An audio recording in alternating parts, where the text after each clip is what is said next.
नमस्कार, VS maths में आप सभी का स्वागत है। तो आज के वीडियो का हमारा चैप्टर है मेंसुरेशन यानी क्षेत्रमिति। आज से हम इस चैप्टर की शुरुआत करेंगे।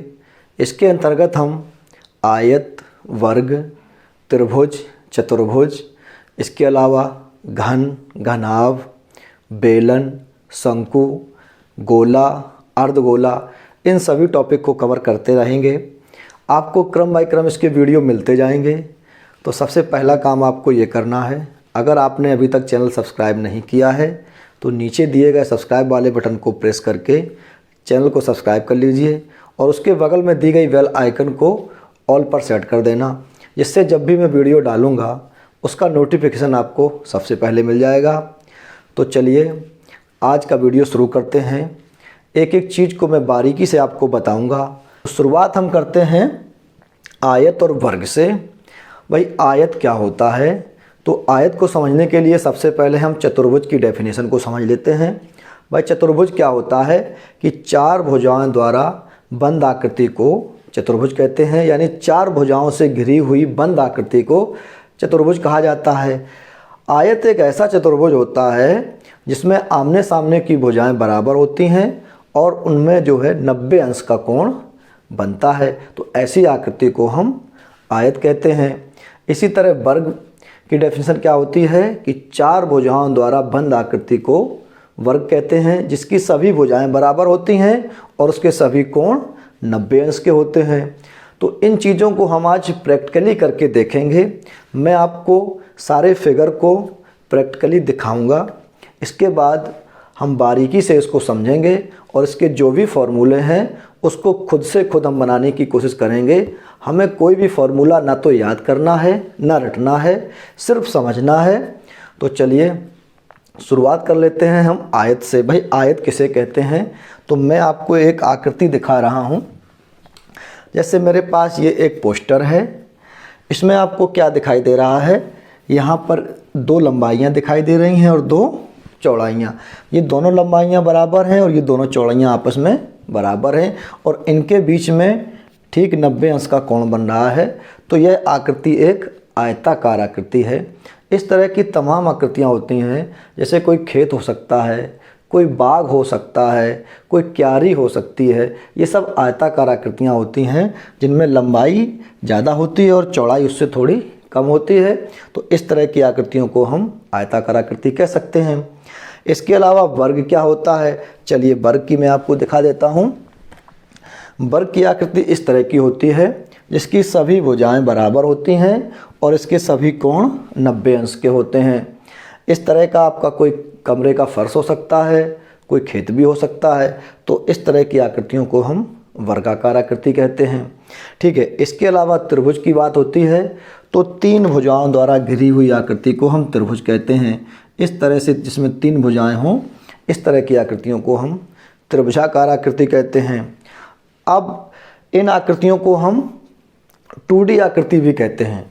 2D का मतलब होता है द्विविमीय आकृतियाँ, यानी जिसमें लंबाई और चौड़ाई हो, मोटाई ना हो, ऐसी आकृतियों को हम 2D आकृतियाँ भी कहते हैं। तो इस बात का आप ध्यान रखना कि आयत, वर्ग और त्रिभुज, इनको हम 2D आकृतियाँ भी कहते हैं। चलिए अब बात करते हैं कि 3D आकृतियाँ क्या होती हैं। 3D आकृतियाँ वो आकृतियाँ होती हैं जिनमें लंबाई और चौड़ाई के साथ साथ मोटाई या ऊंचाई भी होती है। जैसे आपने देखा होगा घर में बक्से होते हैं, फ्रिज होता है, अलमारी होती हैं। इनमें लंबाई और चौड़ाई के साथ साथ कुछ मोटाई भी होती है। ऐसी आकृतियों को क्या कहते हैं? चलिए मैं आपको प्रैक्टिकली आपको दिखा रहा हूँ। आप ये देखिएगा, मेरे हाथ में ये आकृति है। इसको आपने अच्छी तरह से देखा भी होगा। इससे हम लोग लूडो खेलते हैं।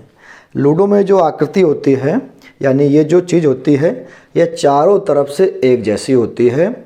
इसमें 6 फलक होते हैं। फलक का मतलब होता है सतह। 1, 2, 3, 4, 5 और 6 सभी सतह एक जैसी होती हैं, यानी लंबाई और चौड़ाई और मोटाई इसकी बराबर होती है। तो ऐसी आकृतियों को घन कहते हैं, यानी घनाकार आकृतियाँ होती हैं ये। ठीक है। ऐसी आकृतियों में कोई कमरा भी हो सकता है कि उतना ही लंबा हो, उतना ही चौड़ा हो, उतना ही ऊंचा हो। भाई अब इसको कहते हैं 3D आकृति यानी त्रिविमीय आकृति। लंबाई और चौड़ाई के साथ साथ मोटाई भी है इसमें, ठीक है। इनको हम पकड़ सकते हैं, छू सकते हैं और महसूस भी कर सकते हैं। इसके अलावा दूसरी आकृति होती है घनाभ। घनाभ क्या होता है? उसमें भी लंबाई, चौड़ाई और ऊंचाई होती है।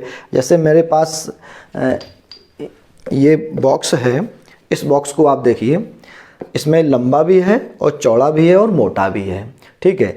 तो ऐसी आकृतियों को हम घनाभाकार आकृति कहते हैं, यानी घनाभ कहते हैं कि लंबा ज़्यादा होता है, चौड़ा थोड़ा कम और उसमें मोटाई भी आपको मिल जाएगी, ठीक है। इस तरह की बहुत सी आकृतियाँ हमारे घरों में भी होती हैं, जैसे बक्सा है, फ्रिज है, अलमारी है, कोई कमरा भी हो सकता है।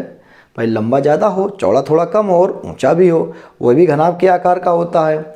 तो हमारे दैनिक जीवन में कई ऐसी चीज़ें होती हैं कि इन चीज़ों का हम अक्सर सामना करते हैं, घन से, घनाभ से, त्रिभुज से, वर्ग से, आयत से। तो ऐसे क्वेश्चन बहुत ही व्यवहारिक होते हैं, इनको सॉल्व करने में बहुत आनंद आता है। बस एक बार हमें कॉन्सेप्ट क्लियर हो जाए अच्छी तरह से, फिर क्वेश्चन तो कुछ भी नहीं है, बड़ी आसानी से हम सॉल्व कर सकते हैं। चलिए अब हाँ, शंकु की और बात करता हूँ। शंकु क्या होता है? भाई देखो, कुछ आकृतियाँ इस टाइप की होती हैं, इस टाइप की। ये प्रॉपर शंकु तो नहीं है, लेकिन आपने देखा होगा आइसक्रीम की जो कोन होती है वो इस तरह की होती है, ठीक है। इस तरह की आकृतियों को शंकु आकार आकृति कहते हैं। जैसे मेहंदी की कोन होती है वो भी शंकु आकार होती है। जोकर की टोपी होती है, जो जोकर लोग टोपी पहनते हैं, वो भी शंकु आकार होती है। ऐसी आकृतियों को शंकु कहते हैं। इसके अलावा गोला। गोला क्या होता है? जो चीज़ें बिल्कुल गोल होती हैं और ठोस होती हैं, ठीक है।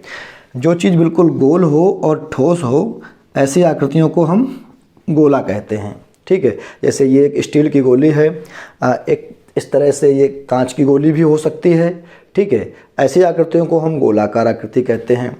अब बात करते हैं बेलन क्या होता है। बेलनाकार आकृति किसे कहते हैं? जैसे ये देखिए, मेरे हाथ में ये मार्कर है, ये बेलनाकार है, ठीक है। इसकी जो है सतह है वो वक्राकार है और कुछ इसकी लंबाई है, तो ऐसी आकृतियों को हम बेलनाकार आकृति कहते हैं। भाई बेलन से ही बना है बेलनाकार आकृति। जो बेलन होता है जिससे रोटियां बनाई जाती हैं, उसी की आकृति से ही इस तरह की आकृतियों को हम बेलनाकार आकृति कहते हैं। जैसे घरों में सिलेंडर होता है, गैस सिलेंडर, वह भी बेलनाकार होता है। तो ऐसी तमाम चीज़ें होती हैं, उनको हम बेलनाकार आकृति कह सकते हैं। चलिए, इसके अलावा होता है वृत्त। भाई वृत्त क्या होता है? जो गोल आकृति होती है इस तरह से पहिए के रूप में, पहिए के रूप की जो भी आकृतियाँ होती हैं, जैसे टायर हो गया, साइकिल का पहिया हो गया, कार का पहिया हो गया, ऐसी आकृतियों को हम वृत्ताकार आकृति कहते हैं। दोस्तों, उम्मीद करता हूँ कि 2D और 3D आकृतियों का कॉन्सेप्ट आप अच्छी तरह समझ गए होंगे। अगर कोई डाउट है तो आप मुझे कमेंट करके ज़रूर बताना। तो अब हम बात करते हैं परिमाप किसे कहते हैं। भाई परिमाप का अर्थ होता है परिधन माप। परि माने चारों ओर, माप माने नाप। चारों ओर की नाप को परिमाप कहते हैं। जैसे कोई आयताकार खेत है, उसका परिमाप कैसे निकालेंगे? उसकी चारों भुजाओं को जोड़ देंगे, परिमाप आ जाएगा। जैसे मान लीजिए ये हमारे पास एक आकृति है, इसका परिमाप क्या होगा? भाई इसकी लंबाई, चौड़ाई और ये लंबाई और ये चौड़ाई, चारों को जोड़ देंगे, परिमाप निकाल सकते हैं। अब बात करते हैं क्षेत्रफल क्या होता है। तो जिस आकृति ने या जिस वस्तु ने जितनी जगह घेर रखी है, उस घिरे हुए स्थान को ही क्षेत्रफल कहते हैं। अब जैसे ये पोस्टर है, इस पोस्टर को हम इस दीवार में अगर चिपका देते हैं, तो इस पोस्टर ने दीवार में जितनी जगह घेरी होगी, वह घिरा हुआ स्थान क्षेत्रफल कहलाएगा।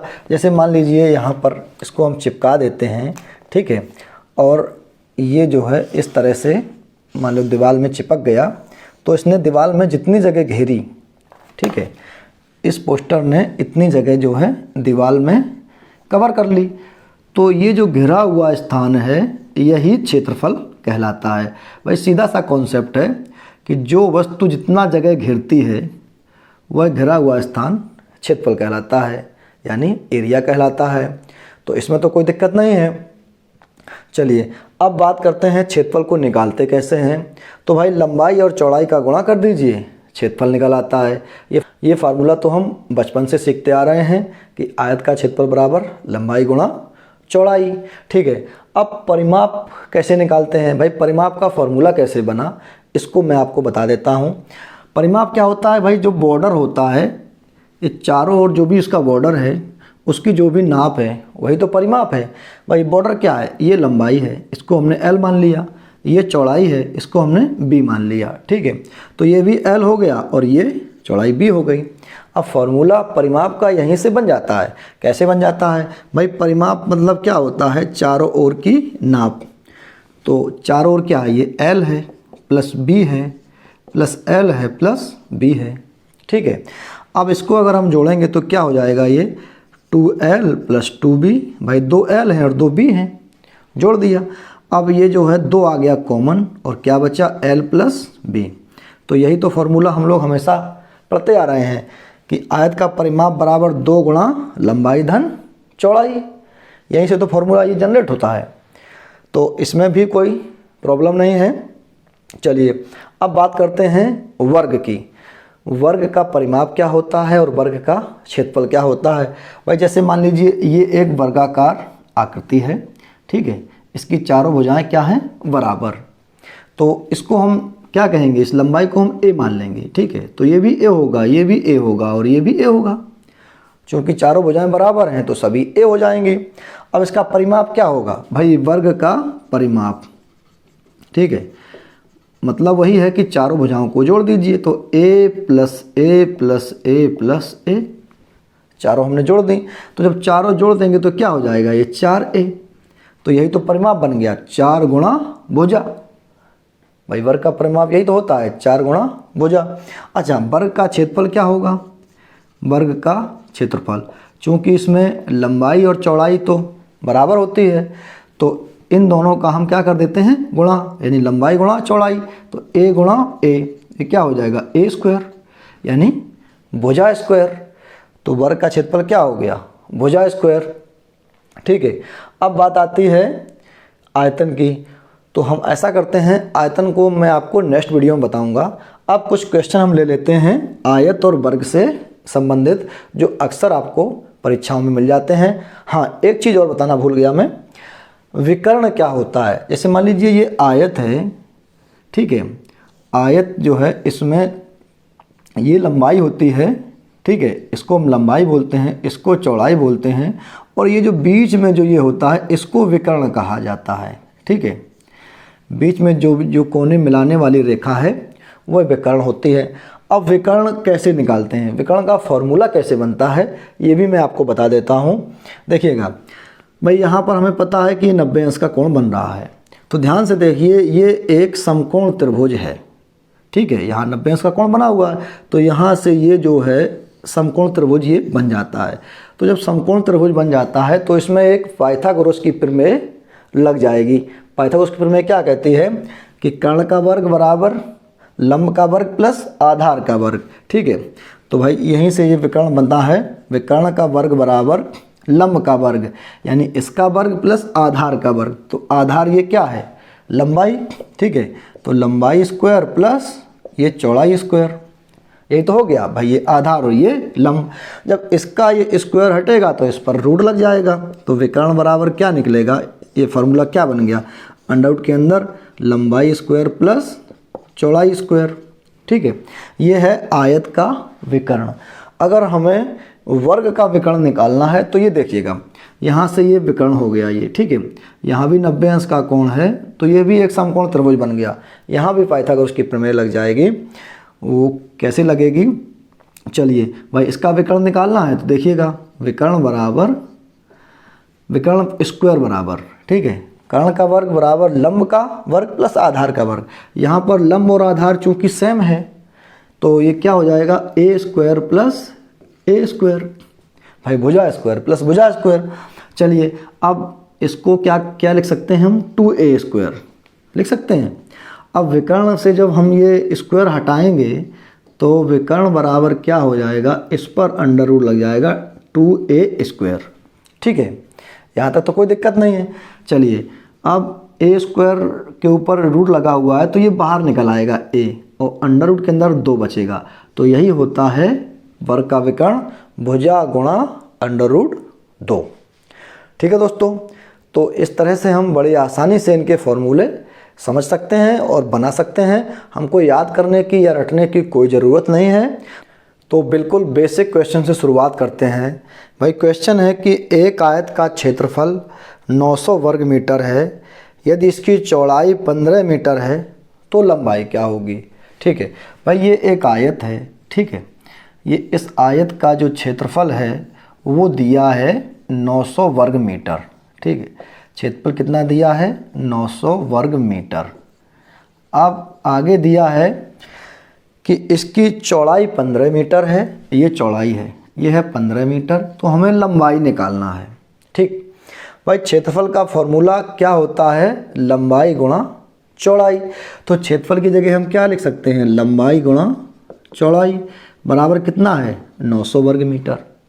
अब यहाँ पर चौड़ाई 15 दी है तो यहाँ पर हम चौड़ाई 15 लिख सकते हैं। तो लंबाई गुणा चौड़ाई की जगह 15 बराबर 900। अब अगर लंबाई निकालेंगे तो इस 15 को हमें बराबर के उस तरफ ले जाना पड़ेगा। तो जब ये बराबर के उस तरफ जाएगा तो बटे में जाएगा, तो लंबाई बराबर क्या हो जाएगा, 900 बटे 15। अब 15 से हम 900 काट देंगे तो ये 60 बार से कटेगा, तो लंबाई कितनी आ गई इसकी, 60 मीटर। ठीक है, बिल्कुल बेसिक सा क्वेश्चन था, लेकिन कई बार इस तरह से क्वेश्चन पूछ लिया जाता है तो हमें गलती नहीं करना है, हमें अच्छे से समझना है कि इसमें क्या दिया है और उसको हम किस तरह से सॉल्व कर सकते हैं। चलिए नेक्स्ट क्वेश्चन हम विकर्ण से संबंधित सॉल्व करते हैं।